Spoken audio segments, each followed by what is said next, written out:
Welcome to the Data Room, where we demystify go-to-market data for financially strategic execs. We deliver real-world guidance for finance and go-to-market teams, helping them collaborate to transform their data into a strategic asset. I'm Scott Stouffer, CEO and founder at scaleMatters. I've been a CEO for over 30 years at various tech and SaaS companies, and I've seen firsthand the power of using data and data modeling to understand what drives value creation in a business. Again, thanks for joining us today for another session in our webinar series called Bridging the Gap Between Finance and Go-to-Market. I'm Scott Stouffer. With me is Tim Mann, who is our CRO at scaleMatters. We're going to talk about structure for running meetings, but that's the sort of the tactical answer to a strategic issue. And the strategic issue we're going to talk about is the emerging SaaS efficiency crisis, where the economics of growth are really becoming unsustainable. We're going to show you how the way that most growth in mid-market B2B companies operate their go-to-market function is actually a significant cause of this inefficiency crisis. But mostly what we're going to show you is a better way to run your go-to-market, a way that actually drives efficient growth. We'll leave you with a template that you can use as a practical tool in order to improve your own go-to-market. Name is Scott Stouffer. scaleMatters is my fifth company as CEO and fourth that I either founded or co-founded. Along the last 30 years, one of the things that I've really gained an appreciation and, in fact, kind of a passion for is leveraging quantitative assets such as analytics and models to help run businesses with more efficiency and effectiveness. I found that disciplined modeling of a business's dynamics is sort of instrumental in driving alignment across functional departments. You can almost think of it as systems thinking applied to business. Before we get into the meat of this, just a little bit about scaleMatters. We've seen firsthand that businesses with really good data and analytics and models around their go-to-market function are able to deliver outsized growth and efficiency because they can operate at a level of precision and intentionality that companies without such a data posture just can't do. And for many years, kind of in the VC and PE-backed ecosystem, we also have recognized that most companies at these stages struggle quite a bit to get their go-to-market data house in order, if you will. And as a result, their leadership team is missing an important tool to drive efficient growth. Our mantra that we talk about internally is your crummy CRM data isn't the reason you aren't growing fast, but it is the reason that you struggle to figure out what steps to take to grow faster. There's so much expensive capital, so much precious runway is wasted by growth stage and mid-market companies because they don't have the data to run their go-to-market function with precision. And that's kind of why we started scaleMatters, basically to help companies transform their go-to-market data such that analytics can be performed and models can be built that legitimately help the leadership teams improve outcomes. So that's done with the advertisement. Let's get into today's meat. And to set context about this SaaS efficiency crisis that I mentioned at the very beginning, I'm going to borrow some material from David Boyce and the folks at Winning by Design. We know that ARR growth is the primary driver of company valuation. This is a comparative R-squared analysis showing the correlation of just growth on the left, rule of 40 in the middle, and rule of X to valuation. And the conclusion is that rule of X is the best indicator of valuation.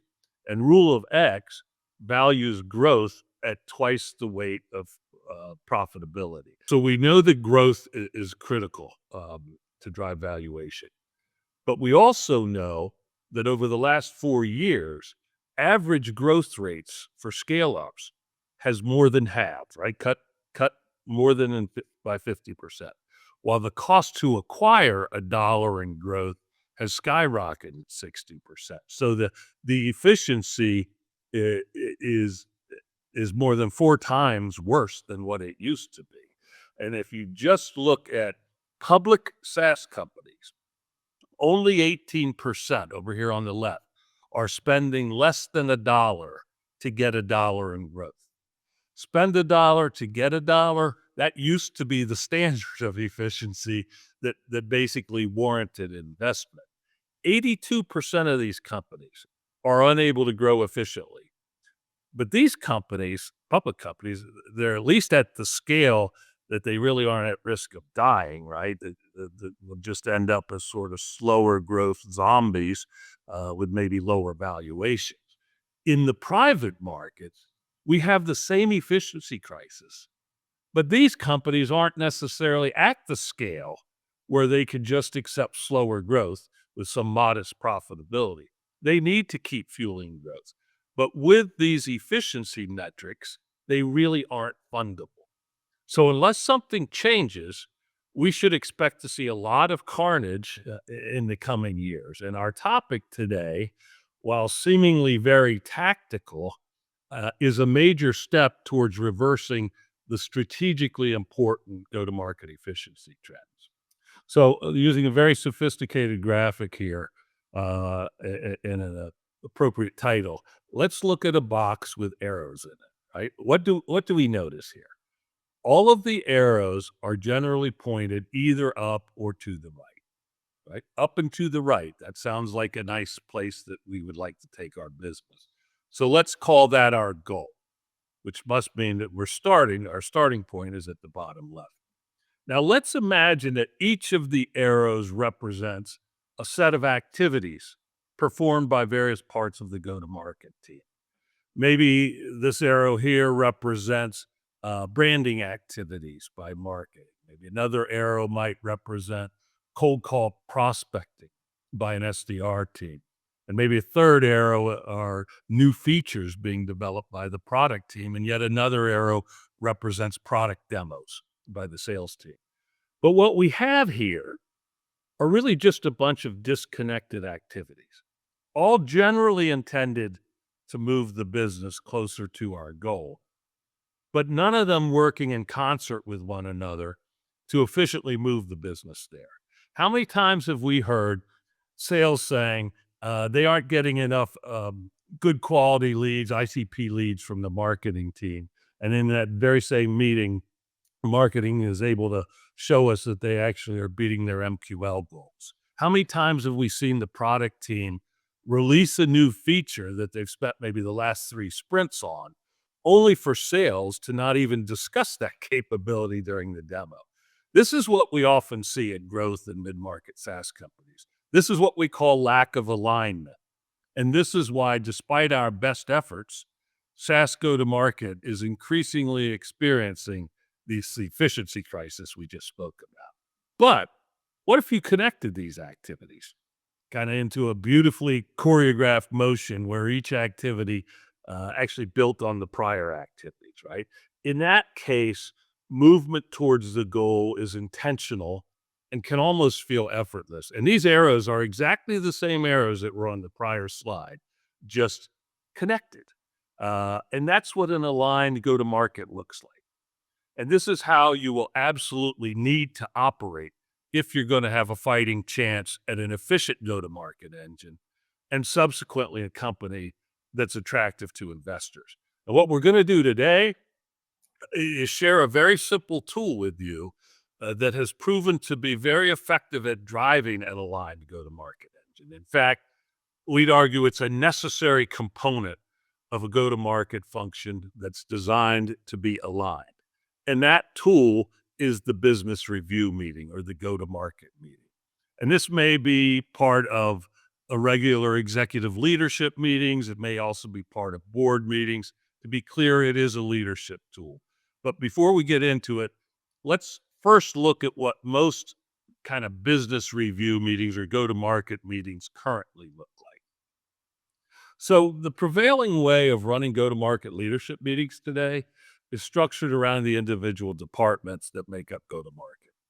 Maybe it starts with marketing, right? And the marketing leader will stand up and they'll review their metrics versus goals. Typically things like MQLs or marketing generated pipeline. Then they're going to walk through progress on any key marketing initiatives. And then each departmental leader will basically follow with the same basic format, right? Clearly, this meeting structure is it's really an exact metaphor for the first box of arrows we considered. All those arrows that were generally heading up or to the right, but they weren't connected. So it's a lot of well-intentioned but disconnected activities working in isolation of one another to hopefully move the company closer to its goals. So what's wrong with this? Well, what's wrong with this meeting structure is that it fosters a siloed operating culture. There is no forcing function to facilitate alignment around strategic goals of the company. And the primary strategic goal, obviously, is value creation. It's equivalent to our box with the disjointed arrows, right? Everyone working on things that by and large should be helpful, but no coordinated alignment towards specific strategic goals. Yeah, Scott, quick question. From your perspective and experience, who should own this structure? Like who should be the one that puts it together and drives it? If you have a CRO that owns all of revenue, that owns, marketing, sales, CS, RevOps, that's the person. If those functions report directly up to a CEO, um, then it should be the CEO. Or what we'll normally see in maybe larger organization, 50 million or higher, where there's a strategic CFO in place, that person may own the structure of how they operate, kind of operate as a COO. But it's very difficult for one of the functional leaders to own this, right? Just because egos and other stuff gets in the way. So it's got to be somebody with cross-functional responsibility is our. So let's take a look at the structure of a business review meeting for what we call an aligned go-to-market meeting, right? And there's really three primary sections to this meeting design. The first section is meant to be a constant reminder of why we're doing this in the first place, right? Which is to create value. Then we sort of, in the second section, narrow the aperture with more of a focus around ARR growth. And finally, we focus on the priority growth or value creation levers that we should be focused on and any initiatives associated with them. So what's all that mean? So part one of the meeting, let's first take a look at the few key metrics that are the primary impactors of valuation.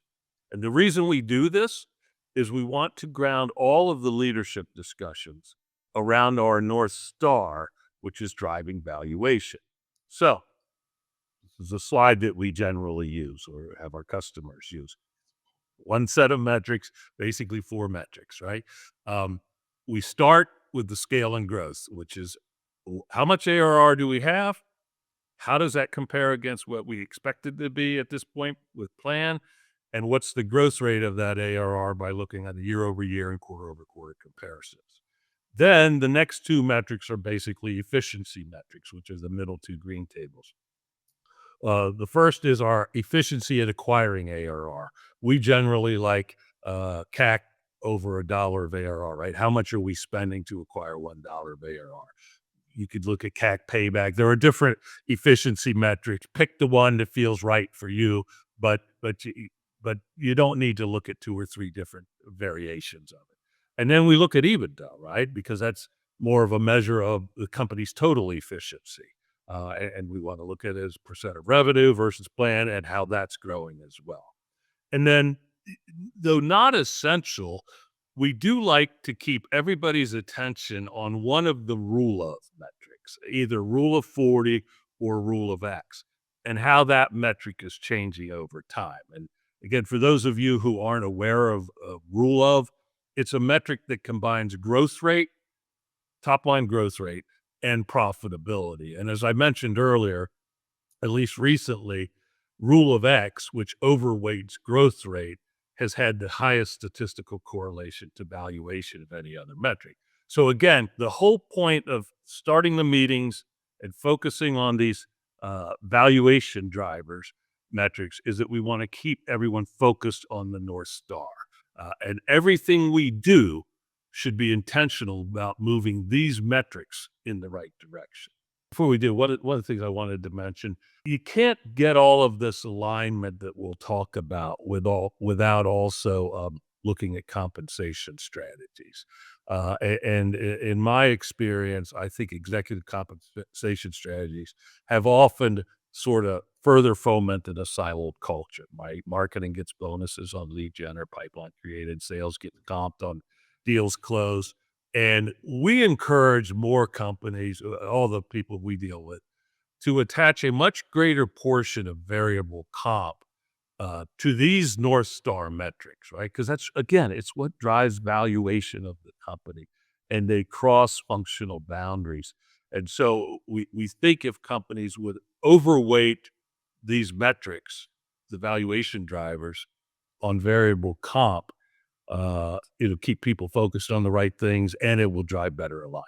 Tim, were you going to say something? Yeah, I was just gonna ask, what barriers do you think exist that like why aren't more people doing that? And why is that such a shift for people? I think so many times people say, I only want to be comped on what I can control. Um, and, I mean, sales is comped on closing sales deals, right? The reality is they can't control that either because they have to have the product to sell. They have to have leads, et cetera. But I think there's just this cultural notion of if I can't be fully responsible for it, then don't hold me accountable for it. And it's decades or it's maybe longer than decades that's how people think. And we as leaders, as CEOs, and as venture firms and boards have allowed that to perpetuate, and it makes no sense, right? I mean, at the end of the day, we're trying to create company value, and we need everybody to keep their head focused on that. But I think that's the primary issue is um, a distaste for accountability for something that is not completely in one's control. Do you have any thoughts yourself, Tim, on that? I think it's a fair point, and it's there's trust and alignment that has to happen in any organization for that to happen, and people have to be on board with what the primary goal is and brought in and aligned to that goal. So, I think it's important to set that stage early on, right? It's one thing to make that change later on, but as you bring on a new leadership team and as you reshape companies at times, it's a good opportunity to start fresh and align everybody on what's important. Yeah. Well, yeah, I mean, one other thing that's kind of a little bit of an obstacle is the relative portion of different people's compensation that is variable, right? Sales, as a rule of thumb, 50% of their on target earnings are variable. They're going to be very focused on what drives that. Where maybe marketing or CS, it's 10 or 15% of their on target earnings. So the compensation, the variable part of their compensation as a rule isn't going to grab as much of their attention as it would for sales. So, I mean, that ought to be kind of, if we could get society to relook at that relative weighting, I think that would be helpful as well. But we won't, yeah, go down that rabbit hole right now. So after we focus on the North Star metrics, which is the valuation drivers, since we know growth is the biggest of those metrics, if you will, we want to focus the lens now on growth. And just for context, let's take a quick reminder look at the SaaS growth model. And if you're not a SaaS company, you have a growth model too, right? So the idea is think about your growth model. We start with a certain ARR, start a period with certain ARR. We add to that the ARR from new logos that are acquired. Um, if you're not a SaaS company, you add the revenue from new logos that are acquired, which we're getting through some kind of new logo acquisition funnel process, right? If you're a SaaS company, we subtract from that the ARR from churned logos and the ARR from logos that reduce their commitment.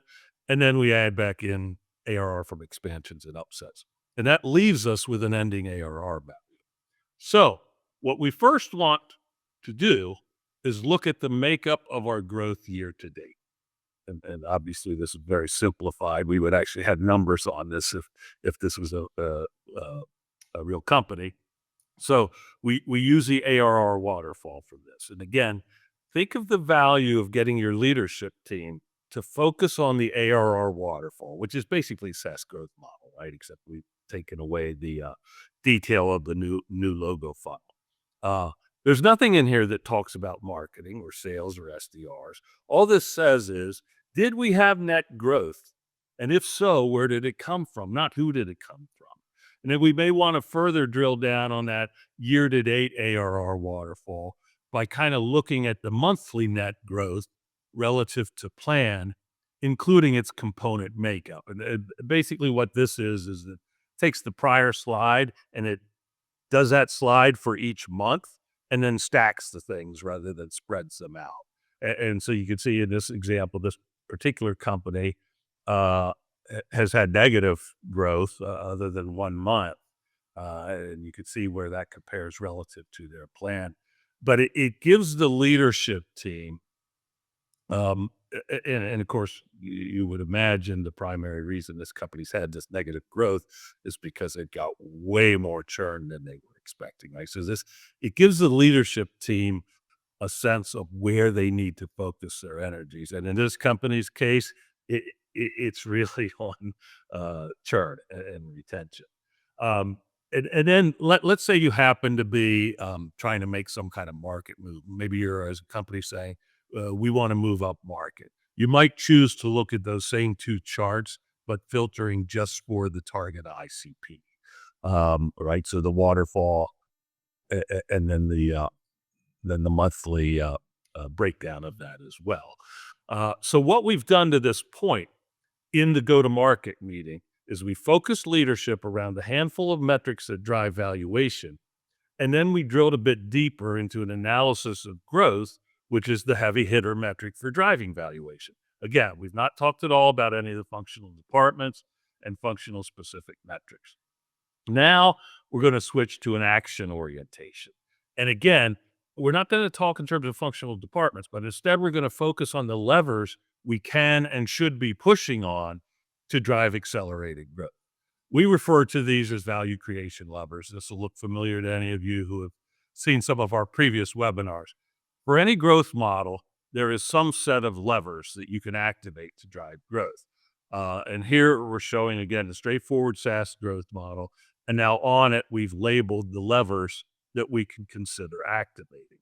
Now, to give you a feel of how the aligned go-to-market meeting structure flows, we're going to pick two of these levers, and I'll walk you through how that discussion flows within the meeting.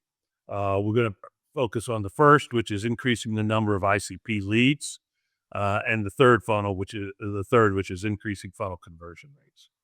So, the first lever, again, that this company has prioritized is to increase the number of leads that match our target ICP. Now, let me be clear. Let's say there's six growth levers in that SaaS model I showed you. You as a leadership team should not say all six are equal priority, because they're not at any given time. Like in that example I showed you where the company was churning so much, their priorities should be on that lever of reducing churn right now. In this particular example I'm saying this company prioritized increasing the leads, right? Because then maybe their churn and retention's fine, and they just need to bring in new customers, right? So for each lever, we're going to do two things in this meeting. First, we're going to look at lever-specific insights that might inform actions we could take. And then we're going to review the initiatives that we're working on specific to each lever. So, lever-specific insights. There are two insights or data curations that we'll always want to look at related to this lever of driving more ICP leads. The first is segment ROI, because that's what actually determines who our target ICP should be. And we do segment ROI by using an LTV to CAC analysis broken down by segment. And we look at this every month in the meeting, because we just want to make sure we are all still clear on who our ICP is. And we want to make sure that the data isn't changing, right? And then when we look at this, we ask ourselves collectively, does the data change our view of ICP? And again, part of the reason we do this, and I don't know if you guys have experienced it, but I've seen it so many times. Marketing's targeting one set of prospects. Sales is going after a completely different set of prospective customers, right? And so forcing this discussion every month keeps everyone aligned around who is our ICP, right? But then the second insight that we look at is we want to understand which of the sourcing strategies or the channels that we use to bring these people in are most effective at bringing them in. And knowing that will likely cause us to shift around our investment levels in order to maximize the ICP leads. So those are the two insights that we always look at associated with that lever of increasing the number of ICP leads. Next, we turn to really the meat of our operational approach, which is the initiatives that we as a leadership team have decided on. And this is in prior meetings that this company would have decided on these. So in our example company, they earlier decided that their messaging wasn't particularly optimized for their target ICP. So they embarked on an initiative to fix that, because it was creating friction in getting ICP people who had hit the website to actually hit a call to action, right? And as you can see, while this is a marketing intensive initiative, right, there's a set of actions that altogether make up this initiative. You can see marketing's on a lot of them. But so is sales, and so is SDR, right? They have responsibilities as part of this initiative as well.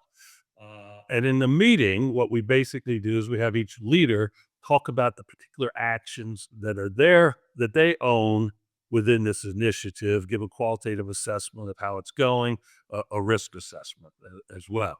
And then following that qualitative assessment of the components of the initiative, we will review the key metrics that we defined at the start of the initiative. And this is very important.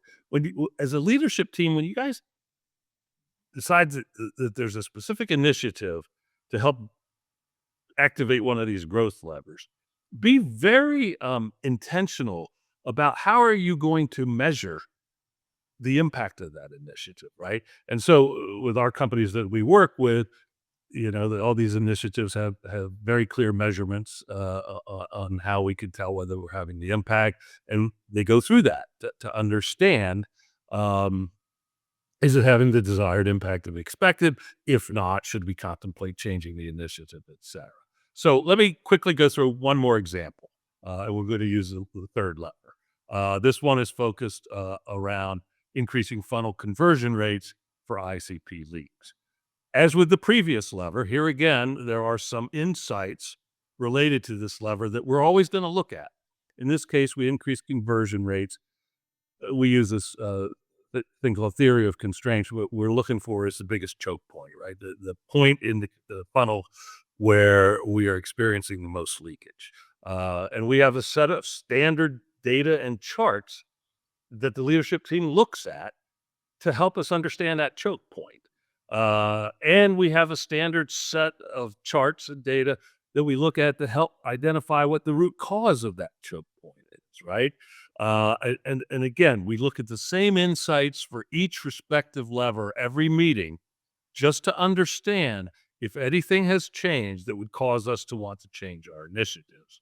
And then this example company, they had concluded that the biggest choke point in their funnel conversion was at the demo itself, and that they've designed then an initiative to improve the demo conversion. This includes adding some functionality into the product, includes modifying the demo script, and then retraining the sales team, right, on how to most effectively execute the demo to give off the intended message. And again, look very carefully here. This initiative involves the product team, the sales team, product marketing, and enablement. It's truly cross-functional initiative, as most are. And I can't stress enough how effective this aligned go-to-market meeting structure is at breaking down the silos and actually making progress on key cross-functional initiatives that accelerate growth. If you want to get alignment, you have to discuss stuff in an aligned manner. And again, as before, every initiative has very specific metrics attached to it that help us understand if we're seeing the desired impact. So, summary. Let's relook at the agenda for an aligned go-to-market meeting. First, we review the key metrics that drive valuation, and we do that in order to keep that front and center on everyone's mind so that we focus on what matters. There is so much energy consumed in go-to-market teams on stuff that isn't making a difference, right? And so we want to make sure that everything we're doing is aligned to driving valuation. Then we narrow, we know that growth is the most important part of that. So we narrow the aperture around growth, and we use the growth model metrics to understand basically how the growth is, because it's representative of the system as a whole rather than looking at functional metrics, which are very siloed. And lastly, we review the initiatives that are structured to activate the growth levers, right? And this, by definition, results in cross-functionality, and it becomes a forcing function for alignment of all the activities within an initiative. If you go back to my box with disconnected arrows, this management technique is what connects and aligns those arrows into orchestrated success. So, we know that this approach works. We've seen it work a number of times to accelerate growth. We'll end it here. Thanks a lot. Have a great day. Make no mistake, good data matters for driving efficient growth and valuations. Follow me on LinkedIn, where I'm sharing insights from CFOs, investors, and strategic go-to-market execs. Thanks for listening to The Data Room.